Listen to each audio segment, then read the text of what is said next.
It's funny you say that. So we bought that house $92,000 You're in killing me.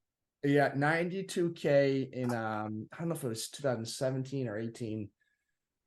Yeah, about that. 92,000. We fixed it up, did the 1031 into that, yeah, that $1,050,000 property. Then from there did a 1.3 and a $600,000. Yeah, two 1031 exchange.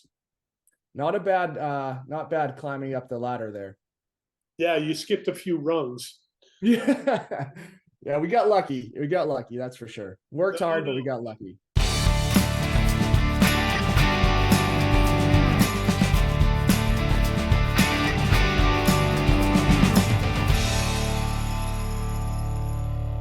Hey, what's up, everybody? This is Brian Lucier with another episode of the Why Not Real Estate Podcast. And today I have one of my previous clients who has moved on to huger, greater, better things.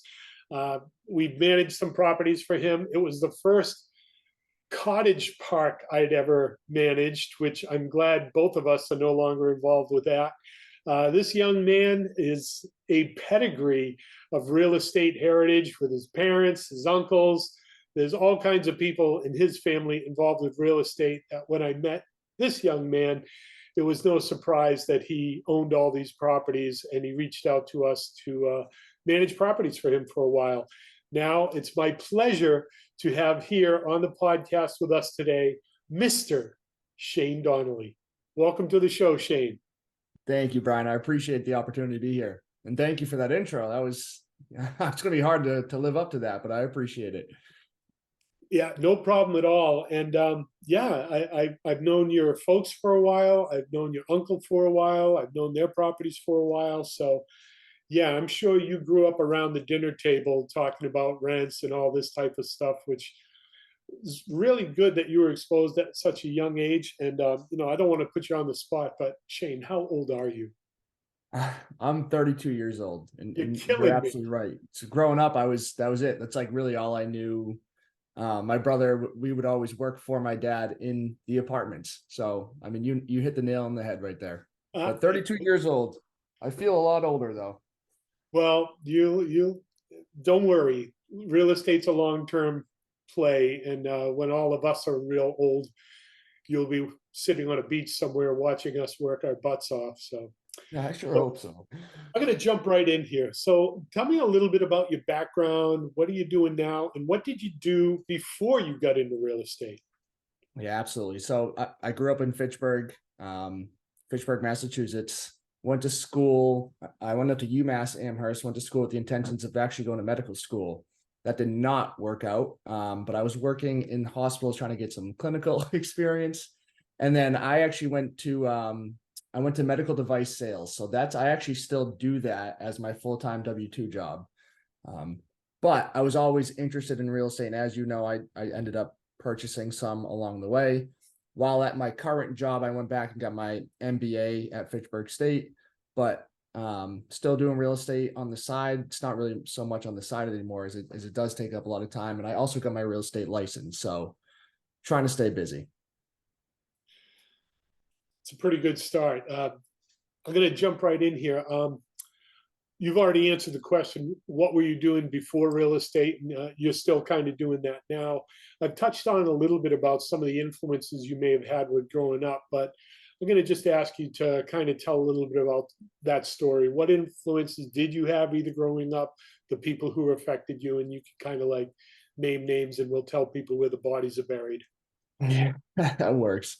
Yeah, absolutely. It's like you had mentioned, my parents had at one point probably 100-ish units in the Fitchburg area. So that has come down quite a bit. I think they're around 60 or 70 now. But that being said, that was what I was engulfed in. That's all I really knew. Growing up in the summers, I'd be working in the apartments, helping my dad out, whatever that was. I mean, that's just labor, or even sometimes delivering non-payment forms. It was quite the experience. So I learned a lot.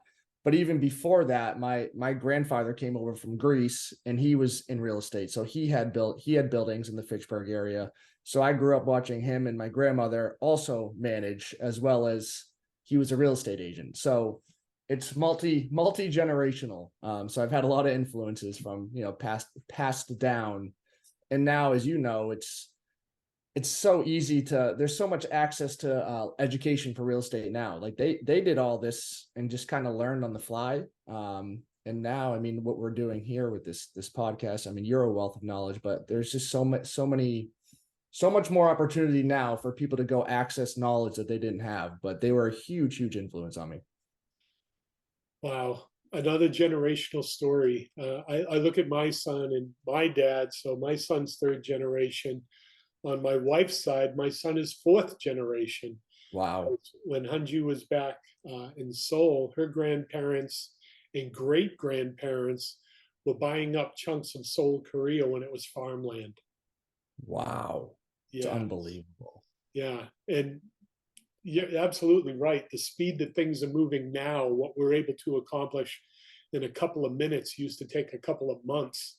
Right. I mean, having to drive to places and look up records and all that stuff. And now you don't even have to get out of your chair and you can find out all kinds of stuff. It's at your fingertips. Absolutely. It is wonderful.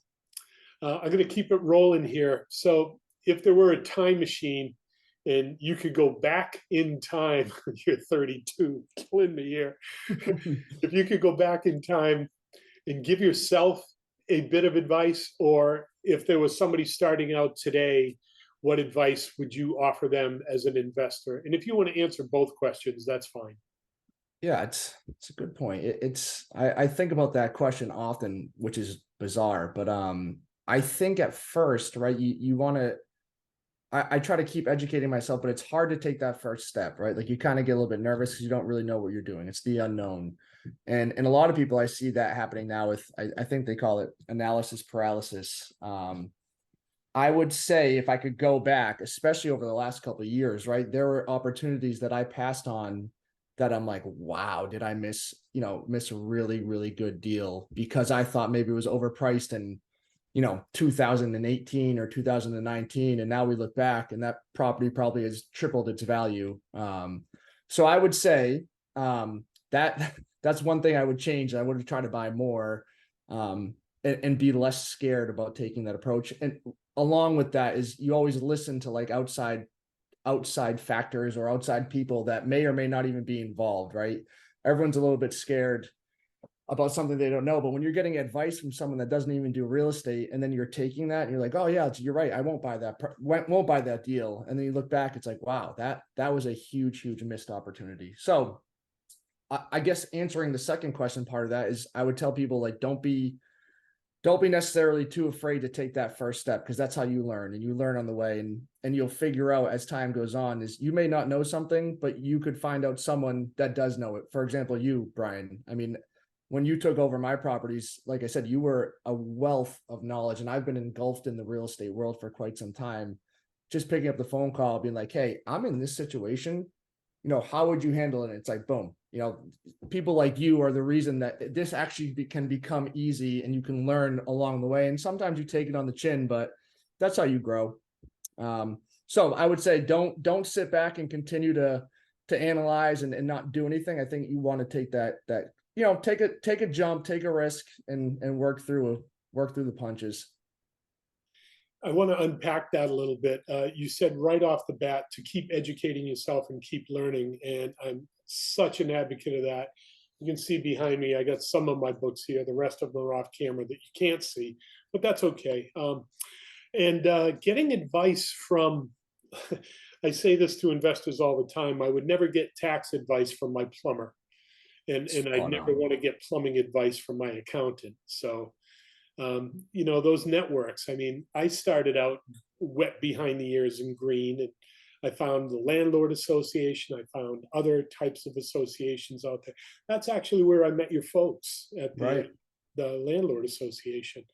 So anyone who's like wondering what's going on, for pennies on the dollar, you could get out to one of these RIAs or this podcast, which is going to be free, or anything like that. And just, do a search for your neck of the woods, real estate investor associations or other types of groups, meetups. And it's fun. I mean, you walk into the landlord association, the number of landlords who are sitting in that room accumulates to like centuries of years of experience. I mean, you were fortunate enough to be sitting at the table having dinner, listening to your grandparents talk about this stuff. So, it's kind of funny when my daughter-in-law moved in with us for a while, we'd be talking at the table about ROI and this and that and everything. And Stacy just kind of put down her fork at the beginning and just looked at us and says, "Who are you people?" But you grew up with that, Right. That's and I'm funny. sure when you met Lonnie, I don't know her background, but there was that little bit of like, who are you and what's going on with you? 100%. You're Yeah. you are spot on with that. And it still happens, but she's learned quite a bit along the way. Yeah, I mean, our conversations with her, I just felt like she was kind of taking over and kicking you to the curb at some point. But she's a smart woman. I'll give her all the credit for that. Yeah, that was really cool. So educate yourself, be surrounded by people who know what's going on, and ask them the advice. Um, and you and I were fortunate enough to grow up in an environment where we were exposed to this stuff. So I'm going to drill down into a deep dive now. I'm going to ask you, what was the best deal you think you ever did? What kind of property was it? How did you find it?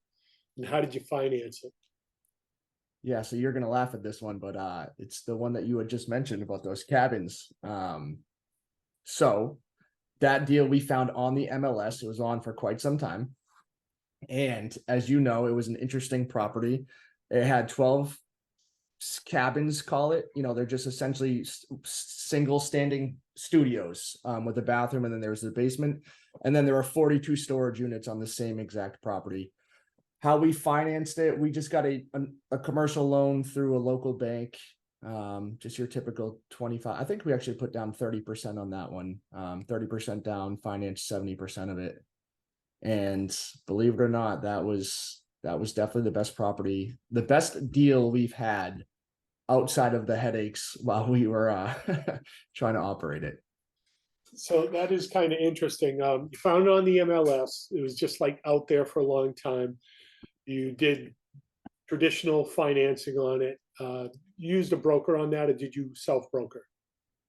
So I actually used my friend because he was the one that used it. Now, I got my real estate license so I could represent myself. But I wanted to do right by him. He found the deal, sent it to me, and I was like, you know what? If we can get this to a certain price, it was actually listed at 1.5. And I was like, if we can get this down, I don't want a referral fee. I don't want anything. Like, let's try to get, and he started working it. We actually got it under contract at $1,050,000. So we got 450K off of the list price, That's huge. which is enormous. And it's because it's such an interesting property. They would not split it into two lots. So like there was a lot of interest of people wanted to buy the storage units, or people wanted to buy the residential portion. That's why it was sitting on for quite some time. No one really wanted to take on both of those worlds. And we were just the ones that did, and the sellers wanted to get rid of it. It was just the right place at the right time. So how long were you in that property? Yeah, so we had it for we had it for about a year before we got it under contract to sell it. So we owned it for a year, as you know, and you were heavily involved in that. We had to deal with some evictions. We had non-payments. I mean, had some crazies in there, unfortunately. I'm But happy to we're take the still, scars for you.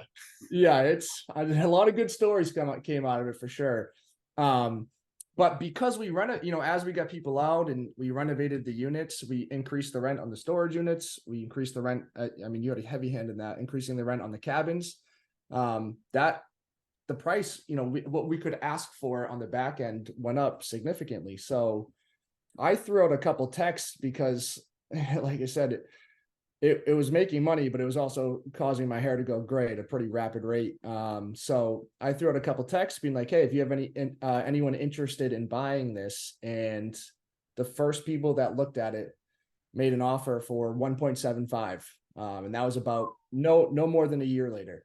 So yeah, that was definitely the best deal we've done. Is that close to what you got? That's exactly what we got. And with all the with all the brain damage we went through, what was the cost of the brain damage? it didn't cost that much, that's for sure. Oh, good. So yeah, that was a healthy deal then.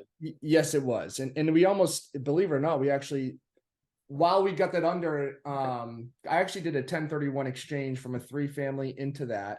And then I 1031 exchanged when I sold this one as well. So, but we almost did not get this one to close. We had some hiccups with the town and something to do with the way it was zoned. But regardless, we did finally get it across the finish line. So we probably ended up holding it for a year and a half, but we were under contract probably at about 13 months after buying it.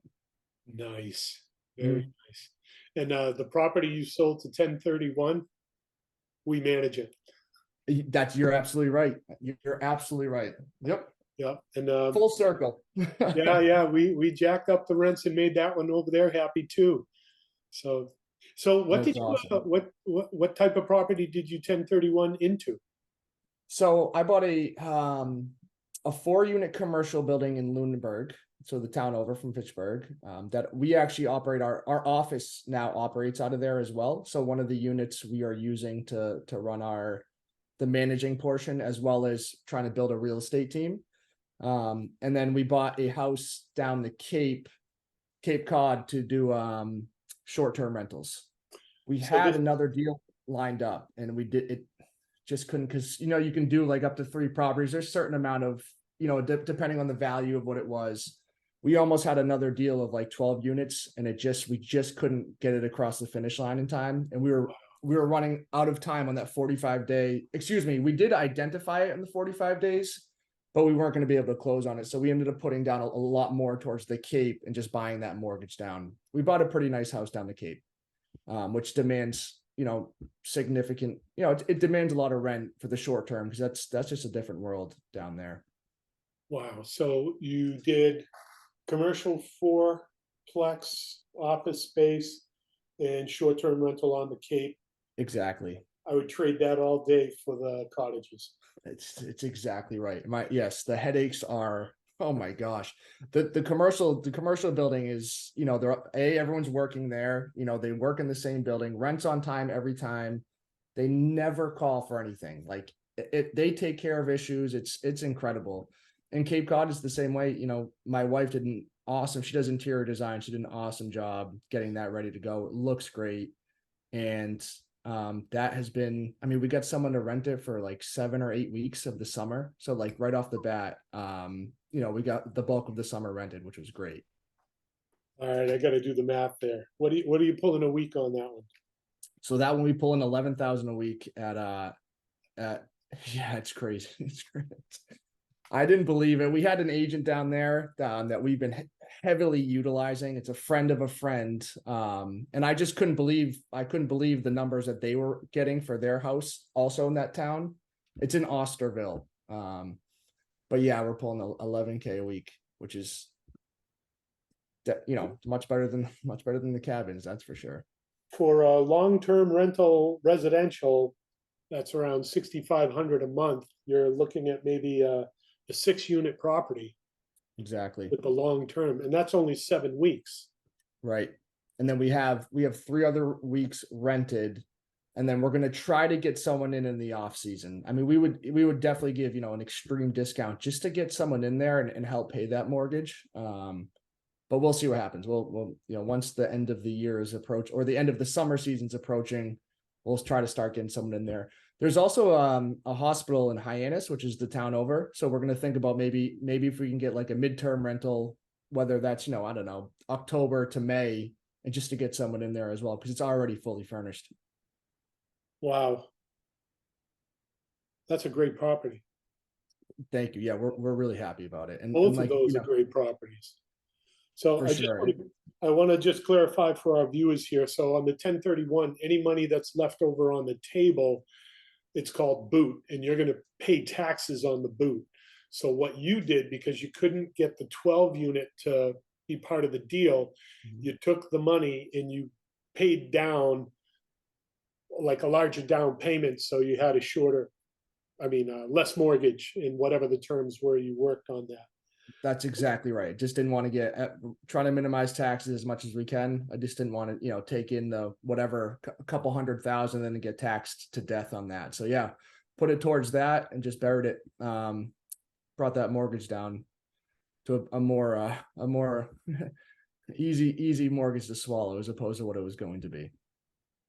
So, what would you estimate or guesstimate in today's market, the Cape House and the commercial property, if you threw it on the market today, and it is July 2023? Yeah, so that Cape House, I think we could get over. So we bought it for 1.35. It appraised at 1.5. It was listed at 1.5. We got really lucky, Brian. While we were negotiating that, it was right when like interest rates started going up, and it was in like December to January where people were starting to get really uneasy about the market. So we threw a lowball offer out there, and they didn't even counter it, which was understandable. But because nothing was happening over like the next week or two, they started to come back to us and be like, hey, would you do this or would you do that? We agreed on 1.35, which was right in the middle of what it was listed at and what we offered. And it did appraise at 1.5. I think after what we've done over there, we could sell it for, especially now, over that 1.5 mark. In terms of the commercial, so I would say, let's say 1.6, not to get too crazy, but I would say we could sell it there for about 1.6. There's a house right across the street from it that's listed at 1.9. I would argue ours is better, but they're also like a little bit closer to a pond, so that might give them the advantage. But I think in terms of house wise, we have a better house. There's a pool over there too, which is pretty cool. The commercial building, I don't know. I don't think, we bought it for about 600. I'd say that's pretty accurate of what it would sell for still. Maybe a little bit more. That one was an off-market deal. We just happened to know the owner, happened to have, struck up a conversation. She wanted to get rid of it. The timing worked out really, really well for us. So we pulled the trigger on that one. But we definitely gained, I would say, a couple 100,000 in equity between the two. Yeah, I'm thinking a little bit more than that. And all the way back at the beginning, the 3 unit that you started this whole 1031 chain with, what was your purchase? Yeah, your sale? it's funny you say that. So we bought that house $92,000. You're killing me. Yeah, 92K in I don't know if it was 2017 or 18. Yeah, about that. 92,000. We fixed it up, did the 1031 into that, that $1,050,000 property. Then from there did a 1.3 and a $600,000. Yeah, two 1031 exchange. Not bad climbing up the ladder there. Yeah, you skipped a few rungs. Yeah. Yeah, we got lucky. That's for sure. Worked hard, but we got lucky. I gotta say, I don't think it was all luck. A lot of it was your education, your pedigree, growing up in a family where you were exposed to this stuff for like decades of time. Right. Luck is where opportunity meets skill. I appreciate that. I would agree with that. You were in the right spot at the right time.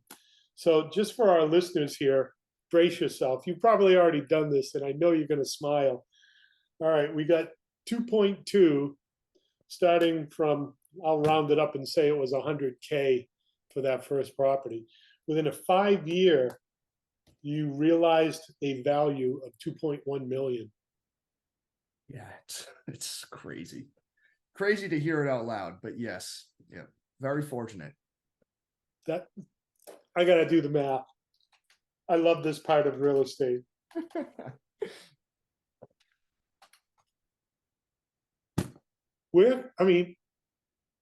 Passively, how can you make 400,000 a year? Yeah, I don't know if you can without a substantial amount to start with. Wow. I'm so glad you had that story. I didn't know all that. So I know. I don't. I try to keep it close to the vest, but now I guess I'm not doing a very good job here. But yes, we did. It's out there now. Well. The deals are done. The exactly ink is dry. Everything's recorded, and I'll put it out there. How many bedrooms, how many baths are in that Cape House, and when is it available? Yeah, there's actually 4 bedrooms there and 3.5 baths in the Cape. And when is it available? I don't know. My wife is doing my wife is handling the short term a little bit more than I am. Thank God for her. But yes, I would say in September it's pretty open, but we're booked through most of August, which is nice. I know we're coming back in September, so I don't know. I don't want to be too far away from the ocean. Let us know. You can walk downtown. You can take like a bike to get to the beach in like 3 to 5 minutes. And there's a pool in the backyard. And then there's a pond that you can go swimming in, and you can actually like throw a rock from the house. So there's different options. Not to sell you on it, but it's Oh open in no, September. I'm sold, and I'm not going to throw rocks from the property. Liability is just, as a property manager, I don't want to see that happen. And I don't. Understood. Where is that advertised? Are you on Verbo? Are you on? So we have it on Airbnb and Verbo. And we're gonna link it. We're working on our own, like kind of our own website to link things direct if people want to book direct, but we haven't done. A, it's not completely ready. And B, we have to, once it is, we'll have to start driving traffic there. But we are on Airbnb and we are on Verbo. So for the site that you're building, do you have a URL for it yet? Because this could take a few weeks before we get it out there. Anyways, we're backlogged about 2 months on interviews. We definitely do. And my wife Eleni does it. I think it's really just DonnellyProperties.com, but I should know that off the top of my head. Shame on me, but yes, it's DonnellyProperties.com. Perfect. I'll make sure that's in the show notes, and we'll put a nice little banner underneath there for you. Wow, appreciate it. Great story. My wheels are spinning here. It's kudos to you, young man. You're half my age and you pulled that down. That's Thank you very much. I didn't even get started in this game until I was 38. So, well, you're doing all right yourself, Brian. Don't sell yourself short. Well, I'm going back to your comment. If I could have gone back in time, I would have told myself to get off my butt and start sooner. Yeah, it seems like anyone you talk to that's been doing this, I would say almost everyone would agree with that comment, right? Like if we only started sooner, because as you can see, right, as time goes on, the value of the properties are just, of course, over the last 5-6 years, or really you could say 10 years, properties have really gone up in value. But yeah, we're looking at what we bought our other ones, like we have a couple 5 families and a 6 family, and just looking at them, and some of them have doubled in value over just that little short period of time, which has been, it's a good market to be in. And you and I, we're going into our 3rd market cycle now. We've been doing this a while, and my dad used to tell me all the times rent would double every 10 years. Well, we've seen in the last 5 years some astronomical growth, and I don't know what is attributing to all this. Maybe it's the speed of how life moves these days. I don't really know. My dad would be like shocked at some of the stuff. I mean, to hear your story, his jaw would drop. Right. Yeah, really, really interesting. Let's keep going here. I want to go back. You mentioned any real estate investor you ask, they always say they wish they had started earlier. When I would interview the old timers who'd been in this a long time, I'd ask them the question, what would you have done different? And they always say, I would have started sooner. So then I got smart and I started asking, what's the second thing you would have done differently? And the answer was really interesting. They said they would have bought larger properties sooner. I would agree with that. I would. I actually definitely would agree with that. Although right now, it's funny you say it now. Now it's hard to it is hard to find a property that cash flows the way you want if you're going to be shelling out 25%, right? On anything 5 units and up, you're just looking at the returns. It's like, is it even worth it? We're seeing 5, 6 cap rates. You know what I mean? There's really no room for any error. And if you're not running your numbers the right way, or even like leaving a little bit of room, because these are just numbers that are being posted on a listing, right? Like without the tax returns from the seller, and if they're actually providing the right numbers, that room for error and like anything, right? A roof repair goes wrong, you're in the negative for the year. But I would agree with that generally overall. I would love to have just like 100 units under one roof and call it a day. But We might be able to get you there. So someday. we've been interviewing a lot of people. A lot of my friends have been doing this a long time, syndicators, stuff like that.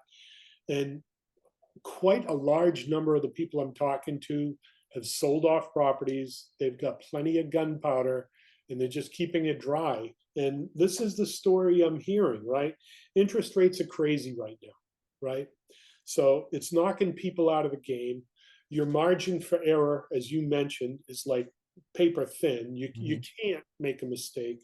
So there's a lot of barrier to entry right now. And then pushing all that in the back end, you've got some of these institutional people who've bought these large REITs and stuff like that on these commercial loans using the formula that had worked for the past 10 years, where we'll buy it, the prices will double in 3 years, and then we'll refi or sell. Right. Now those notes are getting called and the interest rates are higher. Too high. Yep. And they're already under. Absolutely. So now I think we're going to see within the next year or 2 years, a lot of larger properties starting to be sold at a discount, if not even foreclosed. I 100% agree with you. I saw one out. It was a REIT, and you probably are familiar with this because I actually think you do some work down there in Houston. I think there was like a $229 million building that they lost because of that reason, right? It's a 3 to 5 year cycle. They're banking on, they probably were locked in at, I don't know, less than 4%. And now if you're going to go to refi, what are you at, 7-8%? And you can't do it. They're going to be losing money. So they actually end up losing the building. Right. Which is insane. But that is, I could not agree with more with what you're saying. I'm actually selling one of my 5 families that, we have a lot of equity in it. It's kind of given us a headache, similar, to what Townsend was. Just thought it was a good time to get out, and we'll see what we're going to do with it. Like you said, kind of keeping it ready to pull the trigger on something. We're looking to do a 1031 exchange, but yeah, as we mentioned, it's tough right now. It is tough to find things that work. yeah, it's hard being on the other end of that. I mean, if the prices are up everywhere, ideally you want to sell it at a higher price and buy something at a lower price, but all the ships are on the same Right. harbor, so that makes it a little difficult. Wow, this is cool. All right, I want to keep rolling here. Having a really good time. I hope you're enjoying yourself too. Absolutely. So obviously you had family influence and just inbred into you while you were eating your Captain Crunch cereal, right? As a kid.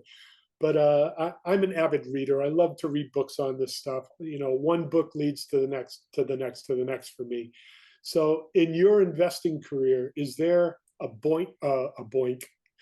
Is there a book that is there a book that you could point to? We'll call that a boink, right? Is there a book that you could point to starting out early in your career where it was kind of like a light bulb moment for you, and this was something that I needed to grab on? It's such a boring answer, but yes. I'm sure you've heard this 1,000 times, but Rich Dad Poor Dad was it for me. I don't know why. Like I remember reading it, and I think I read it twice. I was like, wow, this is such a basic concept, but like, I don't know. Sometimes it, like, after reading that, it finally like all clicked, and I'm like, you just look at the world a little bit different.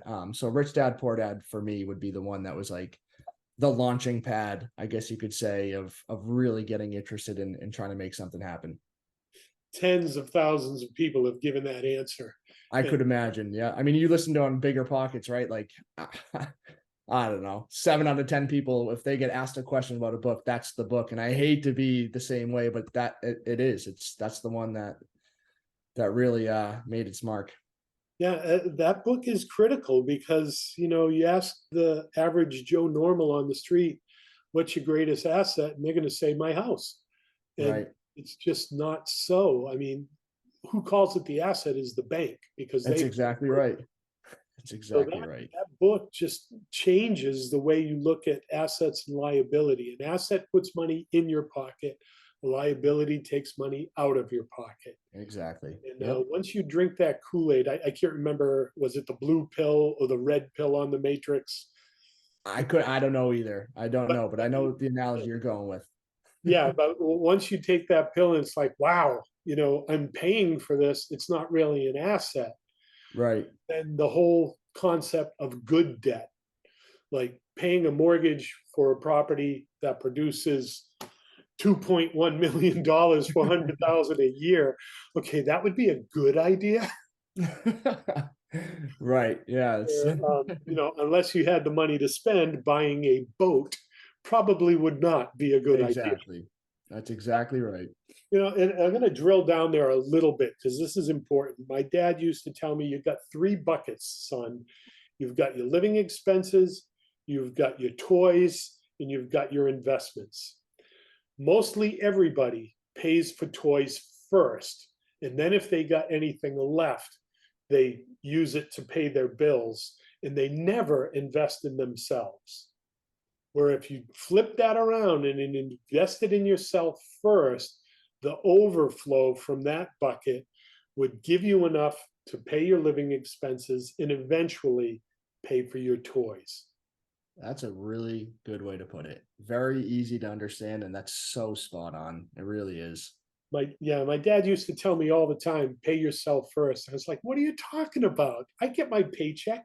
It's Right. mine. I got paid. I got my money. He says, no, you have to pay yourself first. It took me years to understand what he was saying, but what he was talking about was the third bucket. So if you're putting gunpowder in that third bucket, when that opportunity presents itself, you'll have gunpowder to pull the deal. Absolutely. Makes complete sense. Yeah, rich dad, poor dad. All right, now I'm known for doing this, asking what would be the second smartest thing you Ooh. could have done. So, what would be the second book that you would give credit to? Oh, Brian, it's probably it's not real estate, but I really like the E Myth. Have you ever read the E Myth? That Michael that was Gerber. eye-opening for me. Yeah, exactly. And I'm still trying to incorporate that into my everyday life. But the E Myth, as opposed to trying to always do everything myself, I've learned to try to take a step back. And I think like it's not right. There's an operator, there's a manager, and putting people into place, because at the end of the day, I'm not the smartest person in the world, but if I can put someone in a spot that is smarter or can do things that I can't, it frees me up to do other things. You can just grow at such a much more rapid pace and just be more efficient. So I really like the E-Myth. And I still need to work on that, but that's the second book I'm gonna go with. Absolutely. E-Myth was great inspiration for us when we charted out. I think my business plan way overboard, but was like 240 pages from going through the E-Myth, Wow. getting a template, and then just filling in the blanks. And that was for Bel Air Property Management. The one for BHB Group was about 150 pages of just like, okay, what does this look Wow. like? And E-Myth, it's like you have an operator and you design the job, not Joe does this job. You design the job and then you give that job to Joe to do. Right. Now That's you've got this exactly right. job description that you can put on Joe or Peter or Paul or Ringo. Right. So yeah, and just figuring all that out, what would it look like? And my wife challenged me because we owned about 18 buildings at one time, and being in the landlord association, always getting calls from landlords, hey, how do I do this? What do I do now? I think I screwed up. So constantly, like 2 or 3 landlords a week, I'd be like on a call trying to walk them off the ledge so they don't jump. So one day I looked at my wife and said, what would this look like if we just started to manage for people? And she said, well, I don't know. Go figure it out. So for the next 3 months, I'd pack up my laptop. I'd go to the Barnes and Noble next to the Staples in Mhm. Leominster, get myself a coffee, and the cheapest thing out of the rack there is the Rice Krispie snacks. Fun fact. So I'd get myself a coffee and a Rice Krispie snack, and I would just, all the books were there. I didn't even have to buy them. I could do my research right there. And I built the plan. It took me 3 months later. We opened up the doors, and I just logged on client number 122. Wow. Congrats. That's awesome. Yeah. That is So, awesome. How many units is that oh, you're managing? My gosh.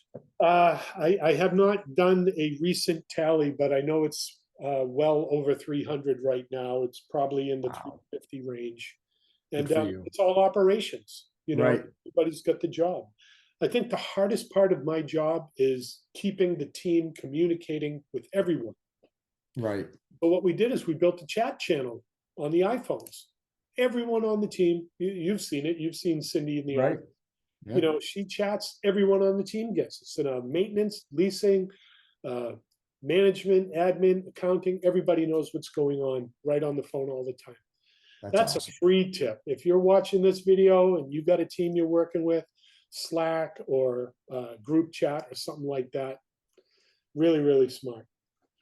Talking about really, really smart, let's get back to you.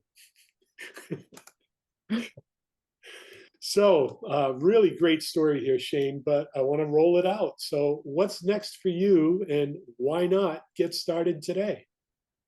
That's a loaded question, Brian. I don't know. We are always looking. Like I said, we're under contract now, selling one of our 5 families. So we are looking to potentially do another 1031 exchange. Not going to buy a deal that doesn't move the needle for us, though, just to buy a deal. So we'll see. We have our eyes on a couple things. It's just a weird time, with the rates and people, the prices up, at least where we are, they're really not getting affected. At the purchase prices, at least what I'm seeing. So maybe we'll start negotiating with people. We're running numbers, but why not get started today? I mean, we're still looking. It's just, I don't know if we're going to have enough, something that's going to check the box, but at the end of the day, we have enough time, right? We're closing sometime at the end of August. So we have time. We're looking now, and if something happens, we'll pull the trigger on it, but we'll see. I kind of want to wait this out. I don't think interest rates are coming down anytime soon. But I'm hoping at least some of the listing prices come down a little bit, and then maybe we can make some magic happen.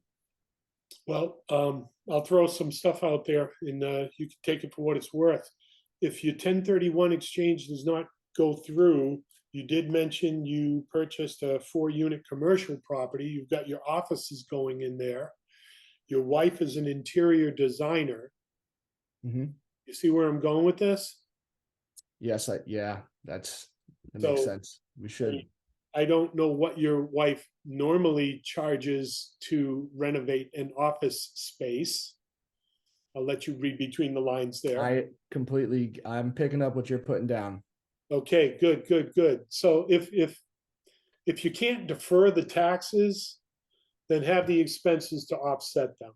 Right. You've got 2 different offices there. I mean, I'm not saying go out crazy, but all this stuff, like if you bought computers or whatever, you're paying for all that pre-tax dollars. Right. It will offset the gains on the 5 family. I mean, look around. I mean, is it time for an upgrade for this or for that? I mean, my setup here, I've got 3 monitors off of an iMac, and this was all a write-off. And I've tried to explain it to my team so many times that this computer I'm looking at right now costs me 150% more if I'm paying for it out of my paycheck. Right.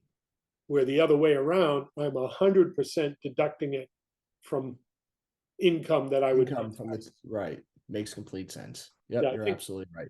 Warren Buffett was quoted as saying he pays less in taxes than his secretary. Yeah, that's it. I mean, there's so many tax. I mean, you get it. There's so many tax advantages to real estate, and it's just an added benefit of it. But yeah, couldn't agree more. That's one thing that I really, really learned from my parents growing up, that you can't get that experience other than actually being in it, right? And you can read as many books as you want. and I try to read, books on that. Bigger Pockets they have 2 books like that, the tax advantages. Regardless, getting in that mindset, I think my dad always said people start preparing for taxes once tax season comes around. And he's like, it's an all year thing. It's all year, all the time you're preparing for taxes, and it can save you, tens of thousands of dollars. Well, it'd be a good time to dust off those 2 books while you're, I mean, if you can do the 1031 and something works for you, absolutely do it all. Right. I mean, the proof is in the numbers that you said earlier, but always have a backup plan, another type of exit strategy on this. If it doesn't work out, start dusting off those books. I mean, I hate spending money on a truck or something like that. But if it's a commercial vehicle and, it's got the heated seats and the air conditioning and all that, is it a commercial vehicle? Start talking to your accountant now. If you haven't started talking to your accountant, tell them, I've got plan A, plan B, 1031 exchange, or plan B is what can I do if this doesn't work out, and not bury the money, but how can I legally get this off my tax side of the ledger? For sure. Yeah, that makes complete sense. That's exactly what we're going to do. We had reached out to set up a meeting with him at some time in August so we can get ready for it, right? Because we don't want to wait till the last second and then be like, oh, we don't know what to do with, whatever this X amount of dollars is. But it's a great idea. We'll run it by him, and he'll figure something out. That's why we pay him. He knows more than we do. Yeah, and if you've got other properties that need a roof or need windows or something like that, all that stuff comes off pre-tax. Right. So, you're a smart cookie. You figure this stuff out. No, I appreciate all the advice. Seriously, Danny, anything you can provide, I appreciate. Well, you always know how to get in touch with me. Yes, I do. How can our viewers get in touch with you if you want them to? Yeah, anyone. I'm more than happy. My email is Shane. This is my first name, SHANE at Donnelly-properties.com. Which is also the website, Donnelly-properties.com. Correct. Yep. Okay, perfect. Yeah, we'll definitely put that in the notes. We'll put it on the video so folks can show you. Any last parting words? Any question I forgot to ask that I should have asked? No, I appreciate the time. This was fun. Thank you for this. I appreciate your help over the last couple of years as well. Like I said, you're a wealth of knowledge and you're not afraid to share that. I appreciate that. Thank you for the opportunity. Happy to do it again at any point. All right. Well, I will take you up on that, because when that 2.2 turns into the next 1031, I definitely want to hear that story as well. I'd be happy to share it. The offer stands. If you ever want to have a tax-free business meeting, I'm looking at the Caribbean right there. That's hard to pass up, Brian. Don't. Well, I'll sometime soon. All right, this is bad, but I'm going to do it. Don't hate me.